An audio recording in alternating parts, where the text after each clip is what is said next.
Hey, um, Hey, dude. what's happening, everybody? I'm sitting in the chair here. How everybody can see me okay? And hear Yes, me? yeah. Excellent. Well, thanks, Jeff, for that kind introduction. And I'm really glad to be here tonight and glad to see everyone here. My name's Peter Crotty. I am an alcoholic. Actually, I'm in recovery. I come to recovery through Alcoholics Anonymous. Hi, Peter. Hey guys, hey everybody. Peter. My sobriety date is June 7th, 1992. So, I've been coming around for a long time. And so I'm not sure whether I have like 27, 28 years or I have like 1 year, 28 times. It's about growth, or somewhere in between is more likely the case. It's been an interesting journey. I'm honored to be here, and I'm glad to share my story, my experience, strength, and hope with everybody. It's an honor to sit down and chat with a room full of drug fiends and alcoholics, and I wouldn't want to be anywhere else. And other people, and as we talk about here at True Freedom, we're all recovering from something. And for me, it was mostly alcohol, but I used a lot of other things in my life to avoid my living in the present moment, which I believe is what recovery is all about. And at different times, I've used work, I've used money, I've used relationships, I've used a lot of different things to avoid being in the present moment. And the neat thing about recovery is that the principles of recovery give you the ability to apply them to anything. That gives you an opportunity to live a full life and to be your authentic self, as opposed to being some made-up character, which is what I was. Basically, I had no sense of self, and I was, internally at some point, or something inside of me knew that. I wasn't consciously all aware of it, but I tell you what, alcohol sure took that away from me, And when I would drink, I was mostly a beer drinker, but I'd drink anything. I grew up in the 60s, so I would do drugs too. I'd do anything, but alcohol was always there, and alcohol was the thing that when I wanted to stop, I could not, But I would pop open a can of Budweiser, and I would blow out my air, and I would breathe in a can of Budweiser, and then I'd pop another one, and I'd do the same thing. And that's how I would usually start when I started drinking. And very, very shortly thereafter that, a wave would sweep over the top of me. And I love to talk about that when I'm in a room of addicts and alcoholics, because we understand that wave when it comes over us. I have a lot of friends who don't drink the way I did, or well, some of them do, but that's not for me to judge. But many of them, or a number of them, when that wave sweeps over the top of them, they can stop. And for me, when that wave would sweep over the top of me, I would just say, bring it. Bring all there is. I want everything there is. And I wouldn't stop until there wasn't any more, or I used to think it was, or until I went to sleep. No, I didn't go to sleep until I passed out, was the deal.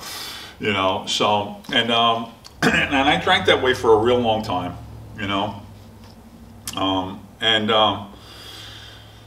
oddly enough, in some strange way, or not a very healthy way, but alcohol worked for me.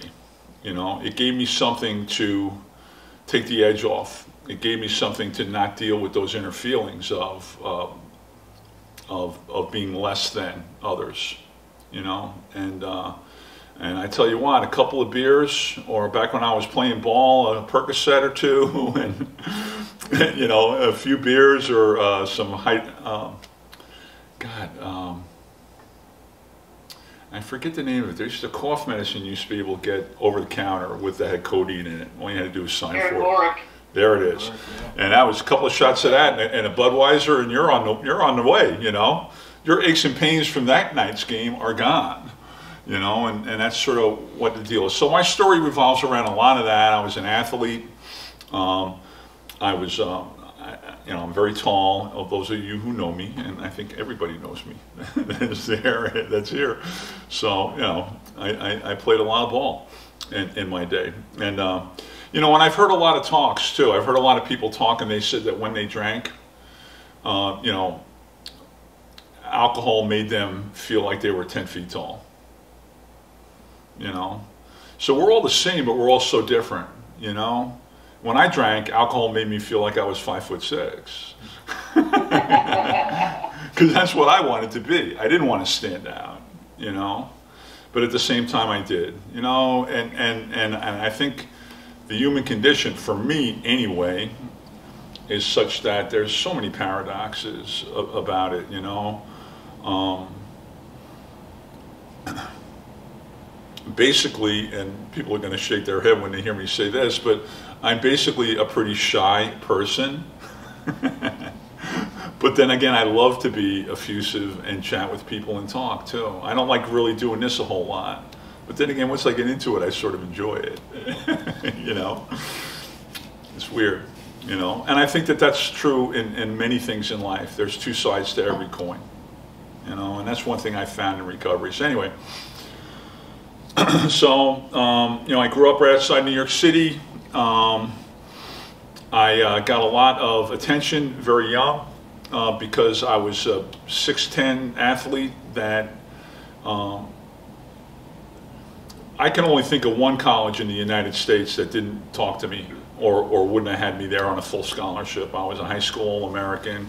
My biggest problem, and I was arrogant as could be, the biggest problem I had was what color is my Mercedes going to be. That was the big problem I had in my life. I was going to be a smashing success and a killer, and I actually was for a number of years. And I would party and drink and to just add to the excitement and to have fun and whatever. And alcohol did that for me. Alcohol gave me relief. It took away those feelings of being less than, that empty hole inside of me, almost instantly. It says that in the big book, you know, the sense of ease and comfort that comes at once when we drink, you know, and that, yeah, I got that one. I feel that. So on and on, moving along. I moved up to different levels. I ended up getting a scholarship to a very good school, and that had tremendous athletics, and I was competing on a very high level, you know, and relatively successfully until, because there's always an until in these stories. Things were going good until, and then there I was, miles from, until I ran into somebody who was better than I was, you know, who had a half a step more than I did, you know, or was just a little bit stronger. Unfortunately, the guy in my life ended up being, when he retired from basketball in the NBA, he was the second leading all-time scorer in the history of the game. Wow. But I was so angry and mad at him because he came in and took my spot. You know, it was like, what about me? And I did not react well. I drank. And I drank, yeah, there it is, John. I drank to remove the pain. And you know what? In a perverse way, it did, but it sort of didn't. You know, it did, but it went inside me. You know, my dream was crushed. My life was over. You know, let's just party, man. And athletics at that level anyway, they are at all levels, I think. It's entertainment. You know, and I'd walk out and go into a bar or a restaurant and somebody would say, people go, hey, shit, hey, can I buy you a drink? I would say, yeah, you know what, buy me two. Why don't you? You know? So I was off and running, man. And, you know, and that's just the way it was, you know, and I was very fortunate that I had a pretty good academic base, and the place where I went to school at Notre Dame. I guess I have to be anonymous about that. I'm wearing everything I own says Irish on it or ND or something like that. But they shouldn't be in a bowl game tomorrow. It's another story. You know, so I ended up getting a decent education because they demand that of their athletes, which is, you know, thank God for that one. God working in my life, as He has in many things, as I will lay out here. I've only got about 3 hours here, Jeff, that I can tell this story here. So, you know, on and on, moving on. When I was done with college, very unsatisfied. My dream is gone, yada yada, whatever, big deal. But I really didn't want to go get a job. I did not want to get a job. My job was going to be an athlete. What do you mean? I have to get a job and work? Hold it, no. So actually, I had an opportunity to play professional basketball, but not here in the United States. I played overseas in a variety of countries. The first place I played was in Manila, in the Philippines. And the people, the Filipinos are unbelievable people. They're very warm and gracious and generous. I loved them. They loved me. I don't know if anybody knows any Filipinos. Some might say that they are vertically challenged to a degree. And I crushed it there, you know. So get that weak, boom, get that weak stuff out of here. You know, so I had a wonderful time there. All I did was drink. I was hanging out with a bunch of Navy guys who were there in medical school because they couldn't get into medical school in the States, but they could there. They spoke in English, taught in English. You just got to go back here and pass the bar. These guys, we were drinking a lot of gin, and because that was good to keep the scurvy away, is what I heard. A lot of gimlets, man. But it was just out of control. It was nuts, you know. When I was a kid, I had this dream, you know, to be this big athlete. And I grew up in New York City, right outside New York City. You know, and they have the trains that go by. You know, everybody's seen them in movies and whatever. Up on the ramp, every 60 seconds a train goes ripping by, and there's 200 soul dead people hanging on straps staring out the window, right? Well, I used to play basketball at a place right next to there, and I would wait every 60 seconds. I knew another train was coming by. So I'd be dribbling, counting it down to the last shot to win the national championship. And I would time it to just when the train was going by, I'd go up and take that shot, and boom! And I'd dance around, and I won the national championship. As a kid, I remember doing this.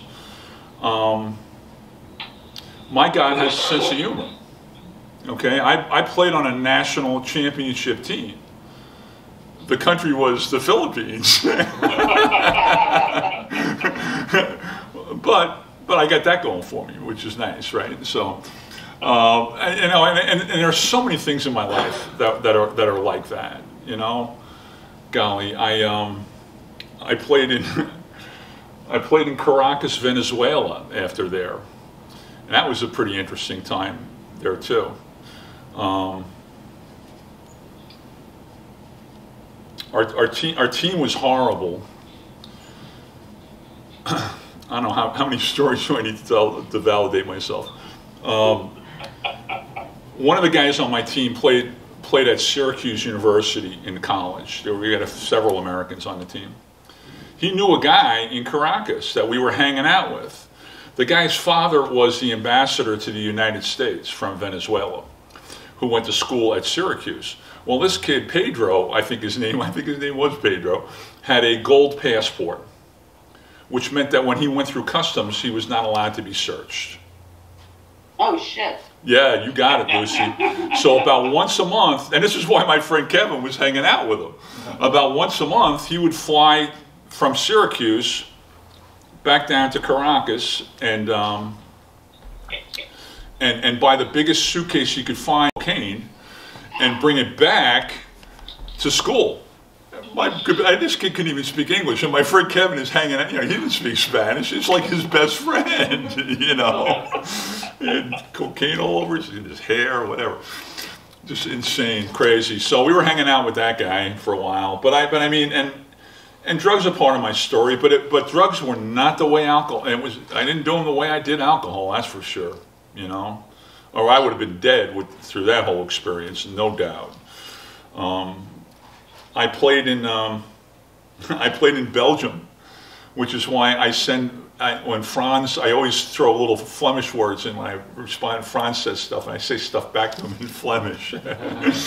I played there for 2 years, and that was great. They loved me. Belgium's the size of the state of Maryland, and they have 400 breweries there. Wow. It's crazy. And part of the deal was they wanted somebody there who would drink with them because that's how they paid my salary. We had a little bar next to the gym, and not all the times before the games, certainly after all the games, we would be in the bar drinking with all the fans. And that's how they earned the money to pay me, There's a rule it's a law in Belgium that they don't close. The bars do not close until the last patron decides it's time to leave.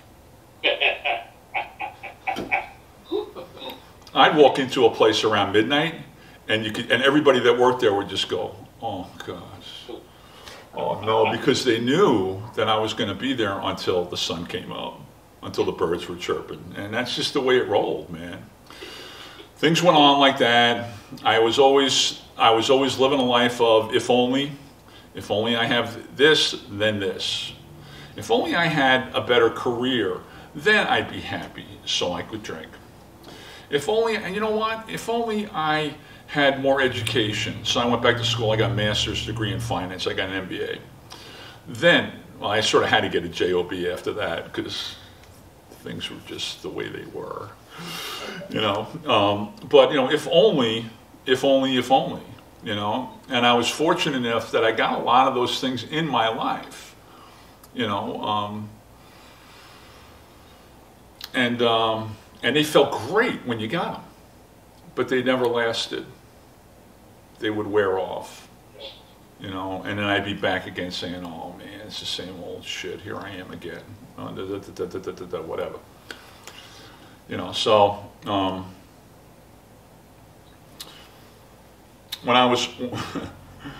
when I came back, I actually, the JOB thing, I still don't like having a JOB a whole lot, although I have several of them. I sort of do them the way I want to. I was a dorm parent in a dormitory at a school very much like Xavier, and all the people who were living in the dorms as dorm parents, they were all like medical students and dental students and very responsible individuals, and then me.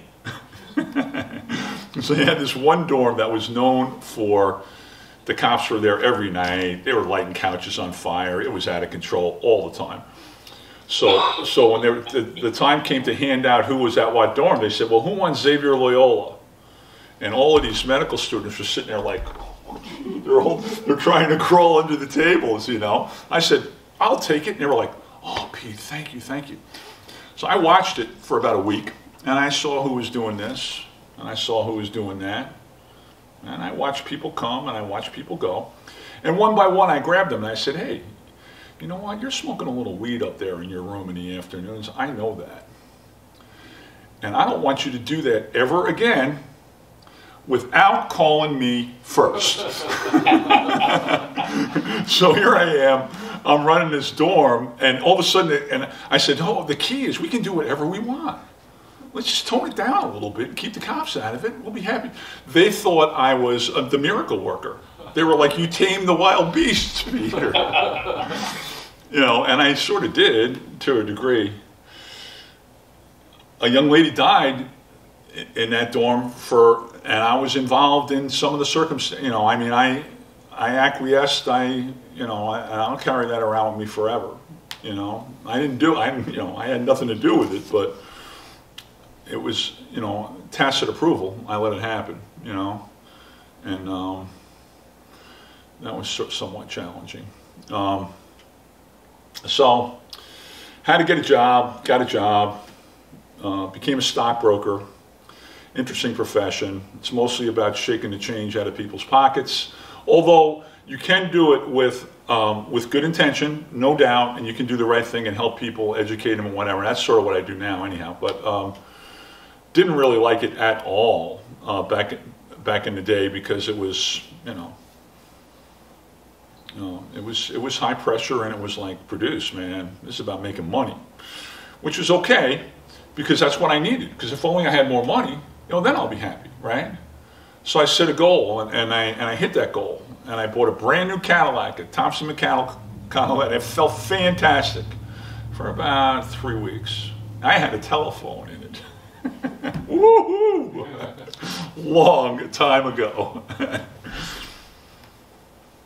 Gave me relief,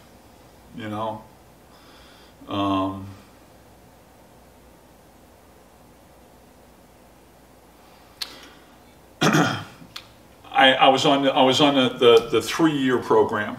It would take me a year to work my way out of the situation I was in, because my boss was an asshole. Obviously, excuse my language, but there it is. And then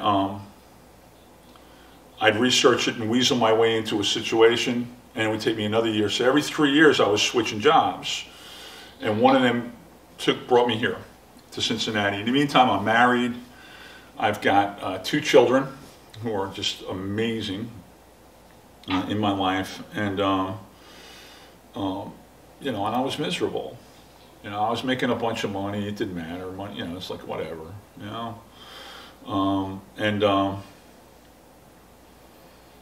And there you go. I was just living to get drunk.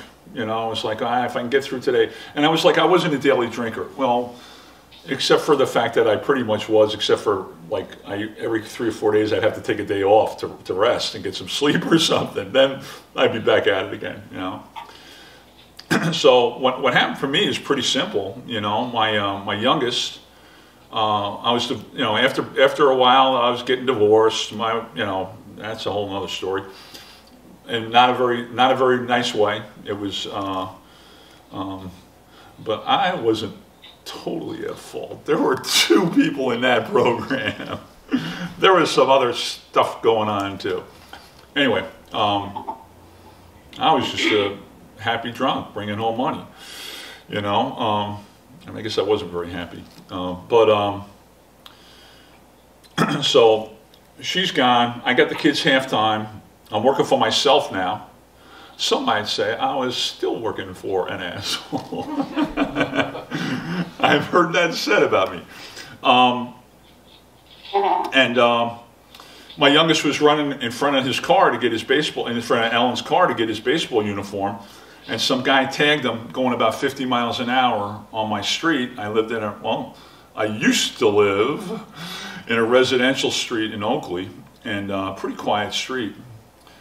And one more step and he would have been killed. He broke his arm, fractured his shoulder, had a concussion. They took him to the hospital, and he stayed overnight, And I was not there.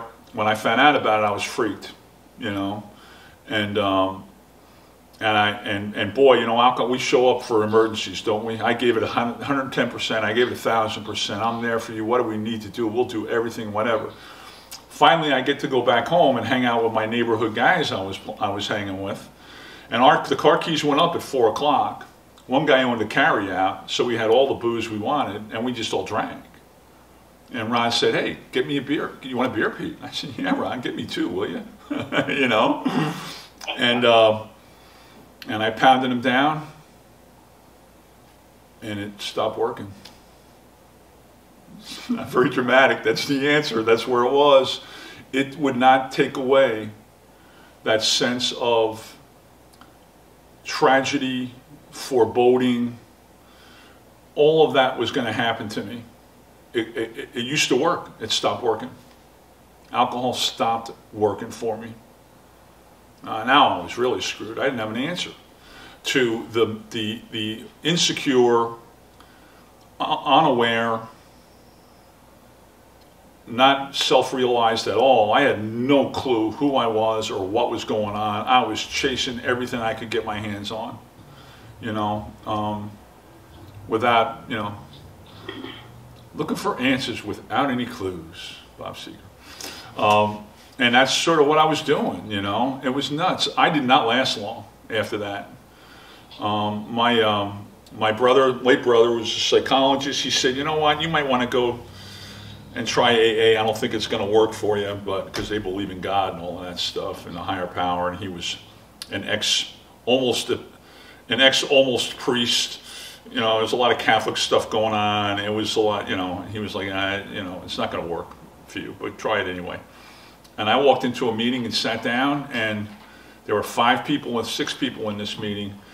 And a lady who was chairing it, who I have never seen again in a long time, started out saying, she went through all the stuff you do in the beginning of the meeting, and she said, let's introduce ourselves. I'm an alcoholic, boom. And she started, I was sitting on her left, she started to her right. And they went all the way around, and by the time they got to me, because I want you to like me, I want you to love me, but I don't think I deserve it. I had to go, yeah, I'm an alcoholic too, but I felt it, you know, and it just came over me. And that's sort of the deal. So I'm one of those kind of guys that, you know, if 1 is good, 3 is better, probably 10's a lot better, you know. So I'm doing meetings in the morning, I'm doing meetings at night, I'm doing meetings here, I'm doing meetings there, I'm going to Tri-County, I'm doing Oak Street, I'm in Northern Kentucky, I'm on the West Side. I know people everywhere. I'm going to conferences. I dove into it. And it was incredible. And my life was going all right, you know. And it's amazing how things get better when you just show up, you know, and they did. And gradually I learned. And I asked people who would say things in meetings, you know, how did that happen for you? And sometimes they put their arm around me and say, oh, we just love you. We're going to love you until you can love yourself. And sometimes they'd say, why don't you read the book and work some steps? And I needed to hear both of those things, because both of those things were true, you know. And gradually, God uses everything around us to move us forward. It's called divine providence, you know. Whatever God you believe in, and I've got some opinions on all of that too, which I might get to, I might not. You know, so I'm chasing this big, tall blonde, and she was involved in a big book study, where you went through the big book word by word, and every sentence you looked at it and said, what does that mean? What does that mean to you? How does it apply to your life? And until everybody in the group did it, you didn't move on, you know. Man, I tell you what, I learned what was in the big book, that's for sure. She moved along, but that'll happen. She's still a very wonderful person. You know, and that's sort of where I was at, you know. So, I mean, I got into the program, I began to work the steps, I began to find out what was really in the big book. It was written, it's in a different language. It's almost like reading, and actually that is sort of happening right now to me here at True Freedom, because I'm learning recovery principles from universal principles that are 35,000 years old. Well, let me see. AAs will be 100 years old in about 15 years, right? Or something like that, 10 years, something. Let me see, the Roman Christianity, Jesus was 3,000 years, 35,000 years, maybe a lot more than that. These are universal principles, you know, so I'm learning, my whole recovery journey has taken on a whole new flavor since I've been coming here. It hasn't changed. I still do all the stuff I've always done with traditional 12-step AA stuff, but it all translates back and forth, and you can see it. I can see the strings everywhere, you know, and it's very cool. It's a very neat experience for me. Anyhow, because it's all about me, right? Even when it's about you, it's all about me. So I don't know. So my life is so much better today, although it's life. I went through a period a couple of months ago where I was driving myself crazy because I was self-willing a situation that eventually I had enough of, and I had to surrender. And when I surrendered, boom, boom, boom, it all just fell in place and happened. You know, and there were some angels put in my life to do that. You know, one of them comes here and teaches here, and I won't mention Andrea's name, but that's who it was. And then there's another guy, Mike, who's I think is on there too, who was unbelievable in terms of stepping up and helping me, because God puts people in your life. God talks to, and that's what I believe anyway. There's an editorial. I believe God speaks to us through others, through people. Sometimes it's very unlikely messengers, you know, but God puts these people in our lives when we need them. And I've seen it happen many, many, many times, and it just happened to me again in a major way in my life. So I'm lit up, you know. So it's interesting that I got asked to talk here today. But so you probably could see that. Maybe, I don't know. So I don't know. So my life's a whole lot better today. I know who I am. I'm comfortable inside my shoes. I did stuff outside of 12-step AA recovery. I got into therapy for a bunch of years because I had some, you know, I had to deal with my family issues, family of origin stuff, that self-worth stuff. I was suffering from a sense of mistaken identity. I thought I was something that I wasn't, you know, and I am not what I do. I'm a being. So what am I being today is the way I try to live my life. Am I being a good friend to others, you know? Am I being honest with my clients to help them remove their fears about investments and financial matters? Am I being a good landlord? Am I being a good grandpa? And as long as I focus on that, I got to keep it simple. My life is spectacular, you know, and it really is, you know. And I'm grateful. It's more than I ever expected, and it's it's a miracle. It's not magic. It's a miracle, you know, by a God that I have no conception of. You know, in the big book it talks about an infinite God, and it talks about our finite self. Well, how can I understand an infinite deity? There's all these stories that different societies produce to try and explain this. I think they're all right, and they're all wrong, because we don't know. There's no way that a human, this is my opinion again too, but a lot of this stuff is enough for it to work for me. And I don't need to know exactly why today. I just need to know how to do it, you know. So that's sort of where I'm at, and you know, my life's a whole lot better.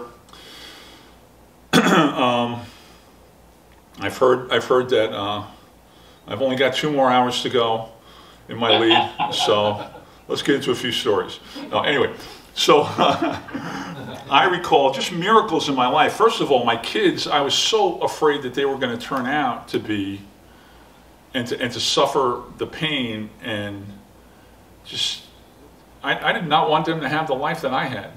I did not, you know, and I was very scared about that. And they've had their troubles, they've had their issues.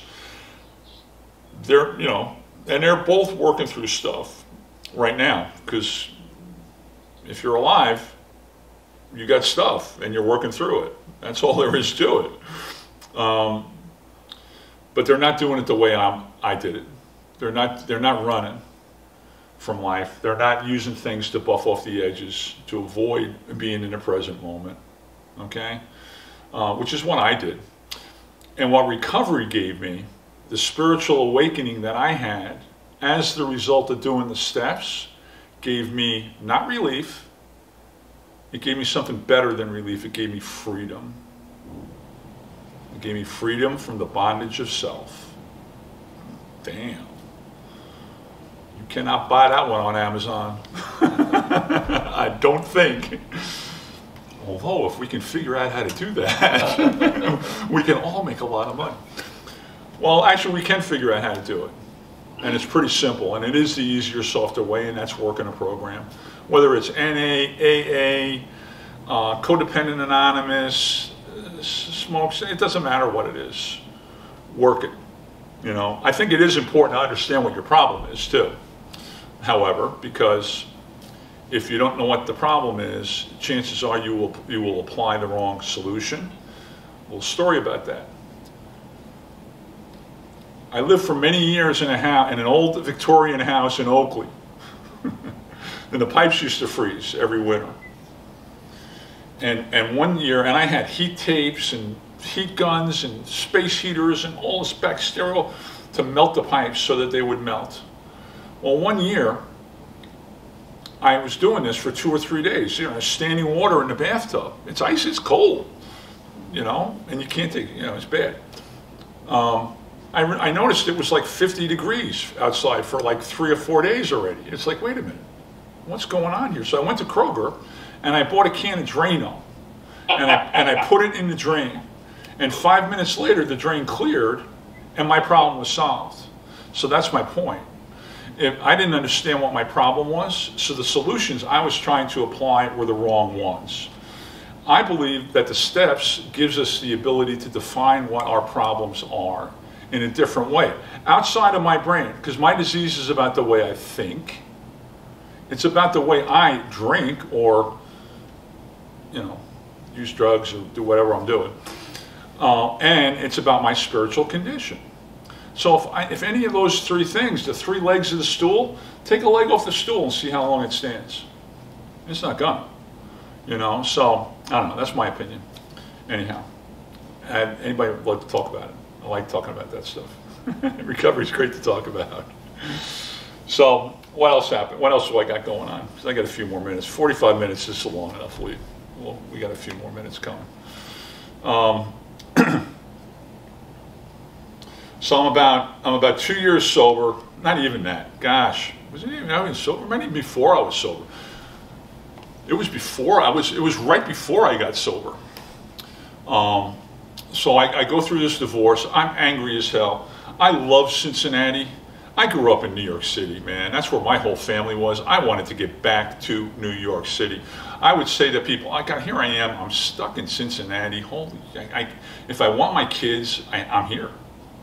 You know, and I didn't like it. So I'm back visiting with my sister in New York, and she had a neighbor whose name was, in case anybody from the FBI is listening to this, well, they all are. The NSA is listening to any of this shit anyway, so they all know. So I'm not going to tell you her name. Anyway, so I'm whining and complaining and saying, what am I going to do? Oh, no, I hate this. I can't get away. She goes, yo, hey, she grew up in Brooklyn. She goes, yo, Peter, I know some people who know some people.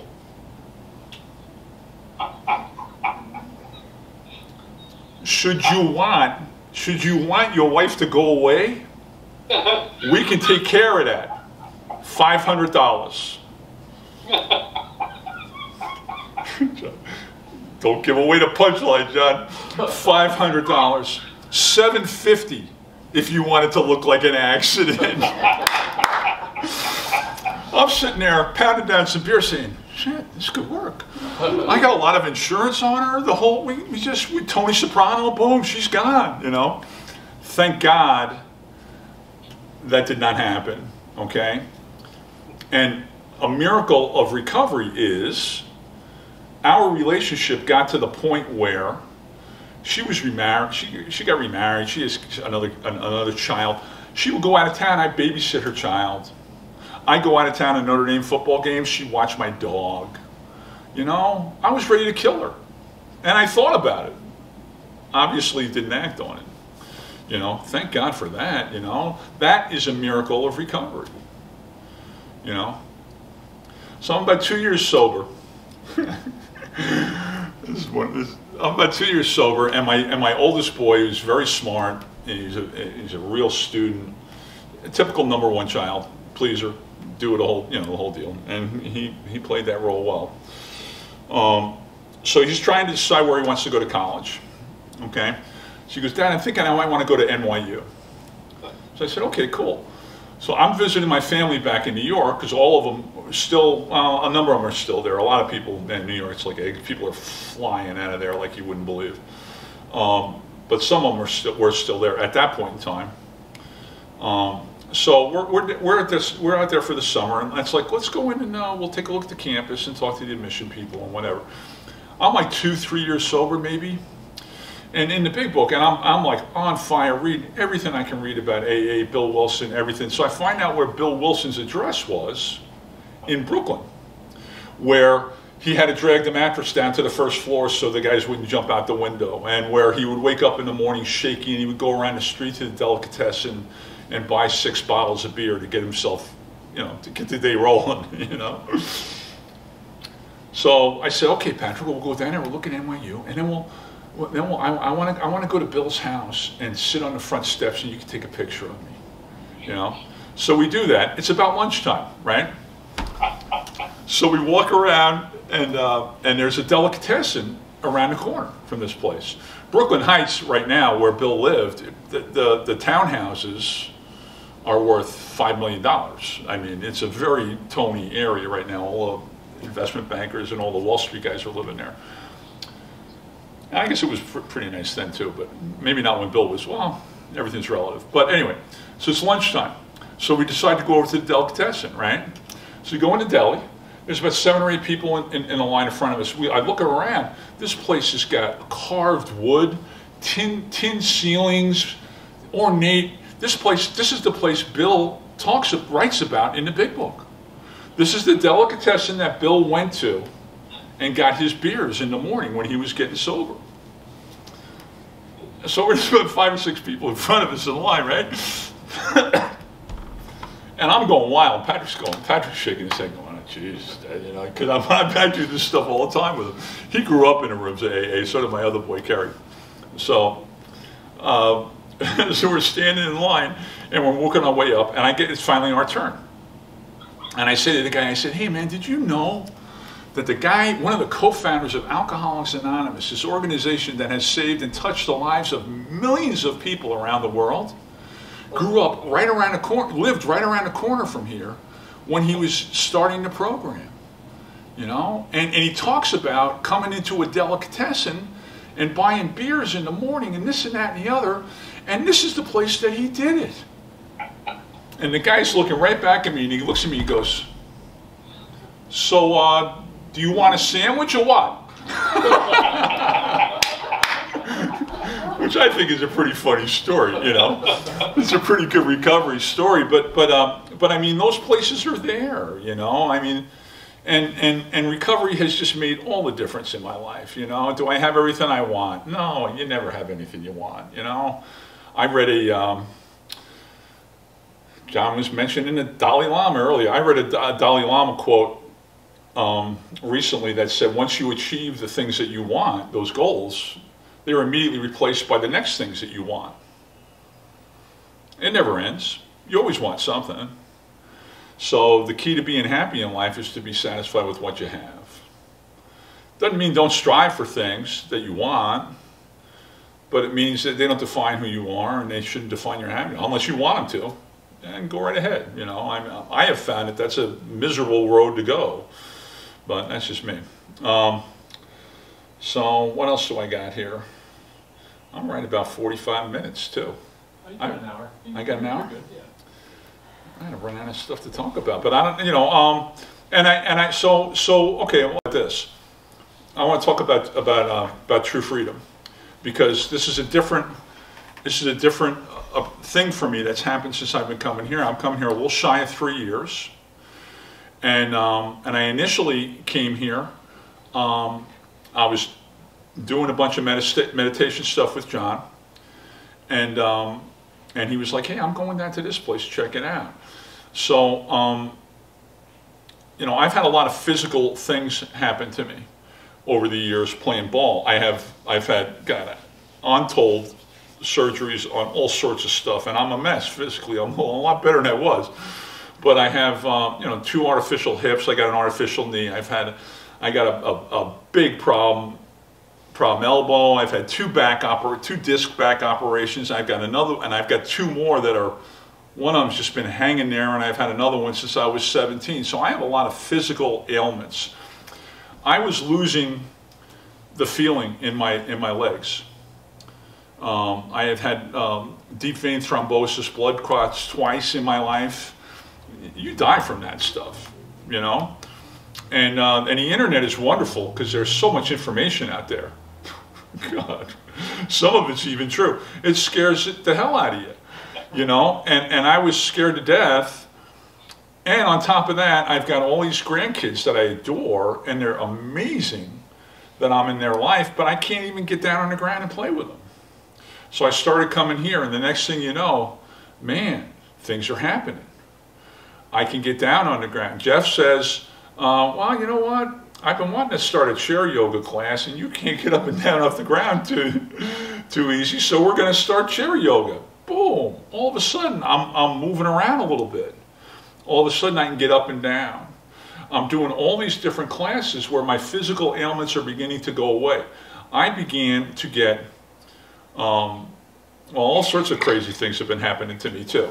So from coming here, that I attribute to a shift in my consciousness, and just because of what I'm doing, the pranayama and the mantra and the asana, all of that stuff it's doing things to the way my brain functions, to my neurotransmitters, to the chant, all of that stuff, and it's all very, very positive and very, very interesting to me. I couldn't feel my feet. I can now. Uh-oh, when did that happen? Well, I can tell you when it happened, and I can tell you where I was because I remember it. You know, and you know, between the Kundalini, between all the different various types of yoga that we do here, I'm turning the clock back on my body that I abused for decades, and that's there. You know, so I'm in the yoga training program because I want to give that to the teacher training program with Ash, who did a great class just before this, if I know some of you were on it, and I want to learn how to share this with others, because that's 12-step work. It's carrying the message, and you can do it a lot of different ways, you know. So I mean, there's no way, and so, you know, I guess there's nobody to really. All you guys do yoga anyway. Sorry, you wouldn't be on here. So who am I chatting with? If you have any friends, you know, tell them that this is something they should be doing. You know, and I am.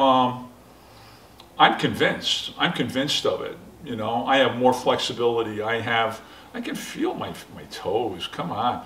I started reading about what happens after you when you have peripheral artery disease. You know, when you start losing, you get neuropathy in your feet and your toes and stuff. There are not a whole lot of good outcomes to that 2 or 3 years down the road from there. You know, and I don't want to have that. You know, I want to enjoy my life, and I can now, and a lot of that, if not all of that, is due to my participation here, which I'm here a lot. I come here a lot. So I don't know, and then I think you tie in, you know, you tie in the openness that we have here to recovery, and the sensitivity that we have to people's feelings and where they are. This place makes a big difference. It makes a big difference in people's lives, especially in this year that we've just had, which is the gigantic Clufu of all time. You know, or I shouldn't have said that. because another one might be starting tomorrow. It's been a very challenging year, you know, and this place has been a life, for me, it's been you know, a life preserver. It's been a life raft for me, and for others as well, you know. So I'm very grateful.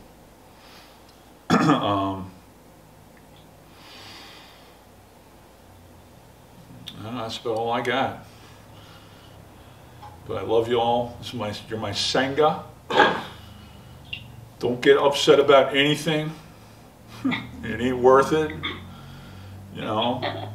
And we have stopped fighting anything and everyone. It is in the book. Not worth it. Anyhow, thank you for asking me to chat and a little bit. And I love you all. Happy New Year. Thanks, Peter. See ya. Sure. Thank you. Good job, Peter. Thanks, Peter. Yeah, that's awesome. Thank you. Thank you, guys. Thank Love you, ya. Peter. Love ya. What are we doing? Thanks, we done? Pete. You can close it up. You're welcome, everybody. No, we're not closing anything. Thanks, Peter. You're welcome. That was wonderful. Wonderful story. Who's here? Everybody's cool here. I can hardly see the screen. You know. So now we're gonna have Sabrina come up and read us some poetry. Awesome. And if anybody would like to also read some poetry, you're welcome to do that after that. But Sabrina is writing a book of poetry, and so she wants to share some of that as part of her journey. Sabrina?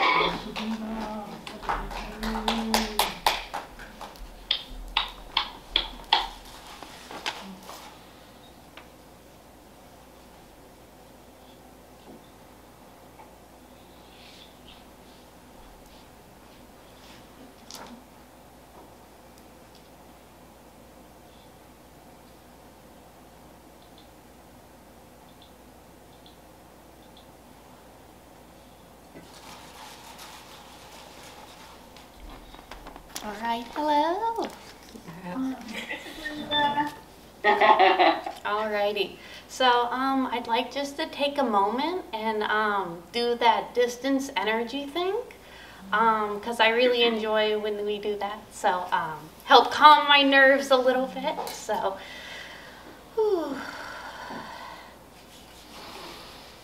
I like to imagine that I'm receiving through the left hand, and it kind of passes through the heart, and then extending outward through the right. So just a couple of deep breaths into the hara.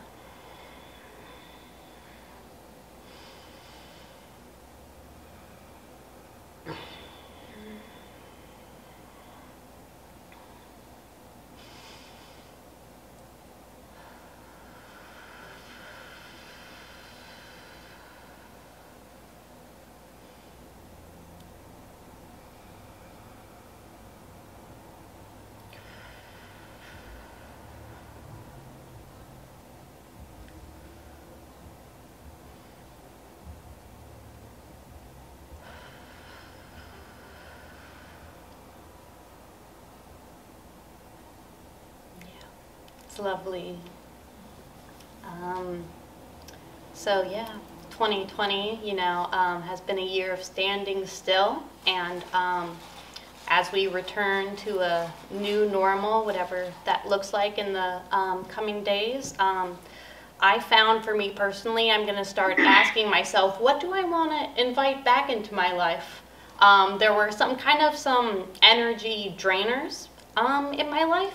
And once I started coming to this place, you know, it's just, you know, I feel seen for who I am. Like, how rare is that? And, you know, the people here just shine so brightly. You can see the spirit, you know, kind of almost rising to the surface of the skin, I guess. Just beautiful community here. So I wanted to share this poem with you guys. since it's not in front of you, just kind of let the messages that, come to you, and if you're like, what? I guess that message wasn't for you, and just let it float on by. So I always kind of considered myself a, spiritually advanced person. I remember being 3 years old and telling my parents I want to go home when we were home. And I guess I was craving that other world. But this kind of talks about my conception of existence. It goes into my some of my spirit guides I feel are guiding me, and then kind of what I consider right now to be my purpose. So it's called On the Long Road to Enlightenment. I see this also being the name of my first collection of poetry, which I will be submitting to publishers this year. So who knows, maybe in 2021 we might be having a book release party here. I'll get started. Entities in spirit. From you all life flows. Hear my ingratiating cries. Since you haven't pulled me to heaven on a silvery string looped around the moon, be here with me now, the present moment where my need is always greatest. Offer what comfort you can to offset gravity crushing the intercostals, making it difficult to breathe. Please.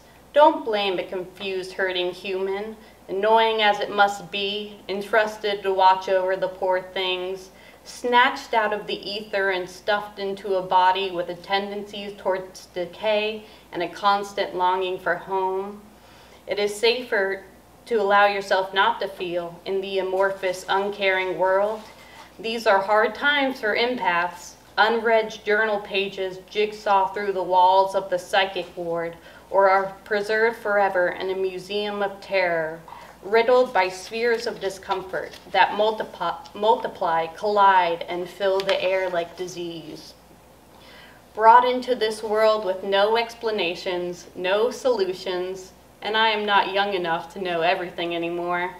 Waking to find thick black leeches plundering a scorched heartland, consulting trivial maps by firelight, unsure of where to go next, until the sea crystal inside the eyes expands beyond the boundaries of just this little life.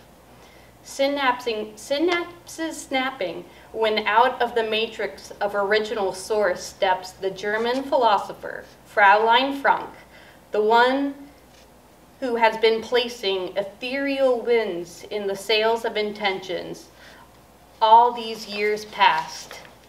She flips a pfennig with a film negative inside to be inserted into my second sight, revealing the sun's beams glittering off Amsterdam sky, a small eye peering out between blinds, sketching the dead blue jay below, tragically succumbed to exposure, while the black-breasted woodpecker proudly etches its insignia.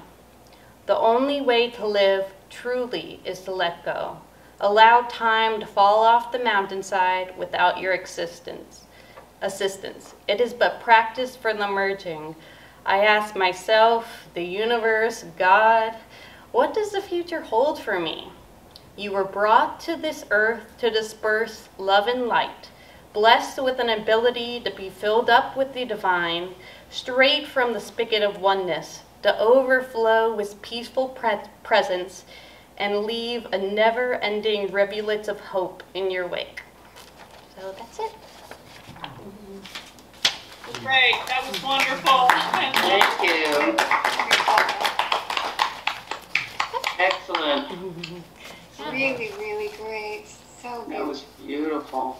Appreciate it. I really appreciate being able to share with you all, and this is kind of considered an auspicious day. So thank you for you all for sharing your energy. Thank you for sharing. It's our pleasure. Yeah. Thank you for sharing. That was beautiful.